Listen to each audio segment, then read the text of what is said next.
తమిళం అనేది ఉందా? తమిళం తెలుసా? తమిళ్ తెలుసా? తమిళ్. మలయాళం తెలుసా? తెలియదు. మలయాళం అనే భాష కూడా ఉంటది, తమిళ్ అనే భాష ఉంటది. మీ మమ్మీ లేక మీ డాడీ ఏమన్నా ఇంటి దగ్గర చెప్పింది అనుకోండి, ఆ విషయం నాకు చెప్పాలా వద్దా?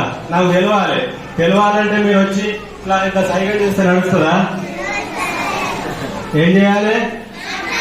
మాట్లాడి చెప్పాలి. అంటే వేరే వాళ్ళు చెప్పింది ఇంకొకరికి చెప్పాలన్నా, లేదంటే మనం తెలుసుకున్నది వేరే వాళ్ళకి చెప్పాలన్నా, లేదంటే మన మనసులో ఉన్నది ఇతరులకు చెప్పాలన్నా ఏమవసరము? మాట్లాడడం అవసరము. ఈ మాట్లాడడం అనేది భాష రూపంలో, అంటే భాషలు వివిధ రకాల భాషలు ఉంటాయి. వివిధ రకాల భాషలలో మనం మాట్లాడతాం. మన మాతృభాష ఏంటిది? తెలుగు కదా. మొదట్లో అంటే కొన్ని సంవత్సరాల 100 సంవత్సరాల క్రితము తెలుగు ఎక్కువగా పుస్తకాలు మరాఠీలో ఉండేవి. ఎందులో ఉండేవి? సారీ సంస్కృతంలో ఉండేవి. ఎందులో ఉండేవి? సంస్కృతంలో ఉండేవి. సంస్కృతం మనకు అర్థమవుతుందా? మరి తెలుగు పుస్తకాలలో మనం మాట్లాడే భాషను, మనకు అర్థమయ్యేటువంటి భాషలో చదువుకోవడానికి పుస్తకాలు అచ్చు వేయడానికి కారణం, ఈ రోజు అటువంటి పుస్తకాలు రావడానికి కారణం ఎవరు? శ్రీ గిడుగు వెంకట రామమూర్తి గారు. అతడు మనం మాట్లాడే భాషలోనే పుస్తకాలు ఉండాలి అని కొన్ని సంవత్సరాలు అతడు కృషి చేసి అతడు మన తెలుగు భాషకు ఎంతో సేవ చేశాడు. కాబట్టి అతని పుట్టిన రోజున మనం ఈ యొక్క మన తెలుగు భాషా దినోత్సవం ఈ రోజు 29 ఆగస్టు 2024. ప్రతి సంవత్సరము ఆగస్టు 29వ తేదీన మనము తెలుగు భాషా దినోత్సవాన్ని జరుపుకుంటున్నాం. అలాగే ఇతర భాషలను కూడా నేర్చుకోవాలి.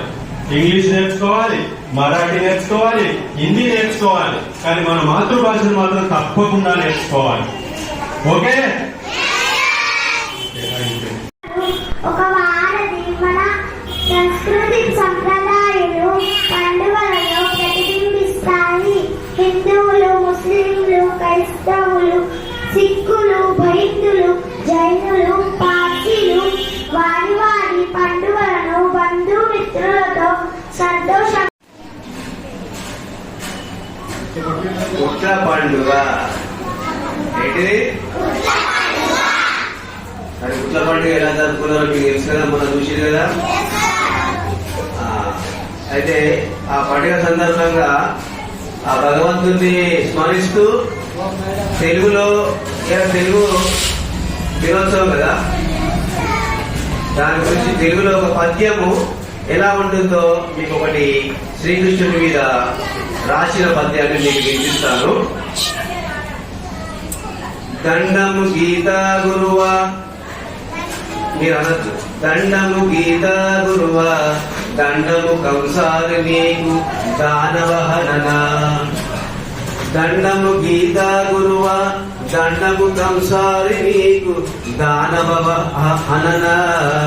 దండము ధర్మ సురక్షక, దండము వసుదేవ పుత్ర, దండము కృష్ణ. ఇలా ఎక్కువ శాతం వచ్చిన పదం ఏంటి చెప్పండి? పదే వచ్చిన పదం ఏంటి చెప్పండి? ఇలా దండము అని వచ్చింది. ప్రతిసారి ఏమొచ్చింది? ఈ దండం ఎవరికి పెడుతున్నాం మనం? శ్రీకృష్ణుడికి దండం పెడితే ఏమంటున్నాము? దండము గీత గురువా. గీత అంటే ఏంటిది తెలుసా మీకు? భగవద్గీత. విన్నారా మీరు పేరు?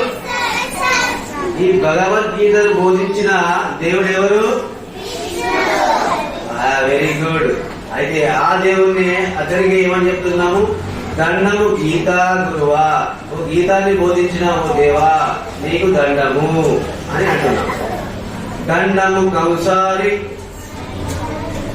కంసారి అంటే ఎవరు తెలుసా మీకు? కంసుడు, రాక్షసుడు. అతన్ని చంపిన ఈ దేవుడు నీకు దండము. అంతటి పెద్ద రాక్షసుని నువ్వు సంహరించావు కదా, సంహరించి దానవహనన ఈ రాక్షస సంహారం చేసినటువంటి నీకు దండాలు తల్లి అని చెప్తున్నాము. దండం ధర్మ సురక్షక, ధర్మాన్ని కాపాడే ఓ దేవా, ధర్మాన్ని రక్షించే ఓ దేవా, ఓ శ్రీకృష్ణ నీకు దండమయ్యా అని నేను అంటాను.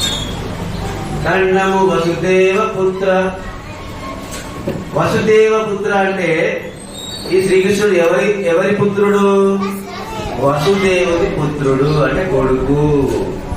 దండము వసుదేవ పుత్ర దండము కృష్ణ అని మన ఈ పద్యాన్ని రాసింది ఎవరు కాదు, మన హెడ్ మాస్టర్ మీకు తెలుసా?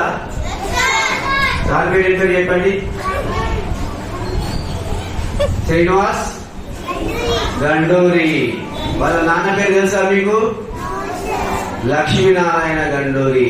ఆ సారు రాసిన క్లాస్ ఎందుకు పెట్టిర్రు తెలుసా? ఈ అమ్మాయికి తెలుగు రాదు, ఈ అమ్మాయికి తెలుగు రాదు, వీళ్ళ భాష తెలుగు కాదు, ఆమెకు వాళ్ళ ఇంట్లో తెలుగు ముక్క రాదు, వాళ్ళు తెలుగులో మాట్లాడరు. అయినా గాని ఈ అమ్మాయి మన స్కూల్లోకి రావడము, మన స్కూల్లో తెలుగు నేర్చుకోవడం అనేది చాలా చాలా గొప్ప. అర్థమైందా? మీ ఇంట్లో మీరు తెలుగు మాట్లాడతారు, తెలుగు నేర్చుకుంటారు, కానీ వీళ్ళ ఇంటికి పోతే తెలుగు రాదు, తెలుగు మాట్లాడరు. అయినా గాని ఈ అమ్మాయి తెలుగులో ఎంత చక్కగా నేర్చుకుంటుందంటే చాలా గొప్పది. మళ్ళీ ఒకసారి అందరు క్లాస్ కొట్టండి. ఆరాధ్య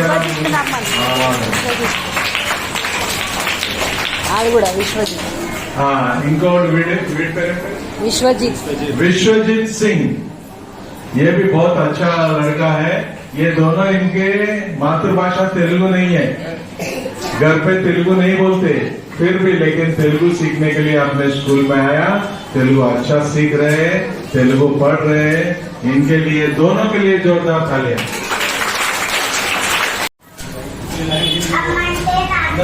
ఎంత పొద్దుతోటి లేచి ఇంటి పనులు చెప్తాను. ఆదరముగా నన్ను లేపు అమ్మంటే నాకు స్నానము నేను చేయగాని బట్టలు మార్చి తెలుగు అక్క వెంట బడికి పంపు అమ్మంటే నాకు ఇష్టం. ఆటలాడి పాట పాడి అలసిపోయి వచ్చినాక అక్కచ్చుని చేతికిచ్చు అమ్మంటే నాకు ఇష్టం. రాత్రి నేను చదివి నాకు నీతి కథలు నేను చెప్పి ప్రేమతోడ తిరగవచ్చు అమ్మంటే నాకు ఇష్టం. Thank you.